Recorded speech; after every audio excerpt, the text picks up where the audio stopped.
இன்னைக்கு வக்ரால உள்ள ஒரு சாக்லேட் ஷாப்புக்கு தாங்க என்னை கூட்டிகிட்டு வந்திருக்காங்க. அங்கே தான் இப்போ நான் வந்திருக்கிறேன். அது போக வந்துக்கிட்டு பார்த்தீங்கன்னாக்கா லக்ஸஸ் RS 350 இன்னைக்கு நான் ரிவ்யூ கொடுக்கலாம் அப்படின்னு சொல்லிட்டு வந்திருக்கிறேன். இந்த வண்டியை பார்த்தீங்கன்னாக்கா இந்த மாடல் 2025 மாடல். வண்டி எடுத்து கிட்டத்தட்ட ஒரு 2 மாதம் தான் இருக்கு. அதுக்குள்ள நம்ம கிட்ட கொடுத்துருக்காங்க. அதை உங்ககிட்ட ஷேர் பண்ணலாம்னு சொல்லிட்டேன். இந்த ஹேண்டில் இருக்குது பார்த்தீங்களா, அதுக்குள்ள தான் அந்த பட்டன் இருக்குது. அந்த பட்டனை டச் பண்ணோம் அப்படின்னாக்கா ஓப்பன் ஆகும், க்ளோஸ் ஆகும். அது போக உள்ளாக்க இன்டீரியர்லாம் பார்க்கும்போது வேற லெவல்ல இருந்துச்சு.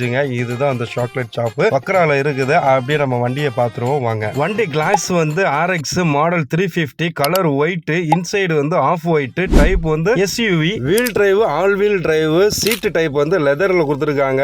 இயர் 2025, சிலிண்டர் 4 சிலிண்டர், GPS இருக்குது, CD இருக்குது, ரியர் கேமரா இருக்குது, சென்சார் இருக்குது, சன்ரூஃப் இருக்குது, வித் வாரண்டி இருக்குது, ப்ளூடூத் இருக்குது, fuel petrol, LED high lamps with adaptive high beam system. இதுல 14 இன்ச்சஸ் டச் ஸ்கிரீன், நேவிகேஷன், அதுக்கப்புறம் Apple car play and Android auto. இதுக்கு முன்னாடி போட்டிருந்த RX 350 அதை விட இது பாத்தீங்கன்னாக்கா அட்வான்ஸா போட்டிருக்காங்க. உள்ள சிஸ்டம்லாம் வேற லெவல்ல இருக்கு. அப்படியே வண்டியை கொண்டு நிப்பாட்டியாச்சு. என்னதான் லட்சத்திலையும் கோடியிலையும் அந்த மாதிரி வண்டியில வாங்கி கொண்டு வீட்டுல நிப்பாட்டினாலும் அதை அனுபவிக்கக்கூடிய அனுபவங்கள் எல்லாமே டிரைவர் கிட்ட தாங்க இருக்குது. அப்படியே நம்மளும் வீட்டுக்கு கிளம்பியாச்சு. இந்த மாதிரி வீடியோ பார்க்கணும்னா மறக்காம நம்ம செய்தி சேனலை பேஜையும் ஃபாலோ, சப்ஸ்கிரைப் பண்ணி வச்சுங்க. பாப்பா, தேங்க்யூ ஃபார் வாட்சிங்.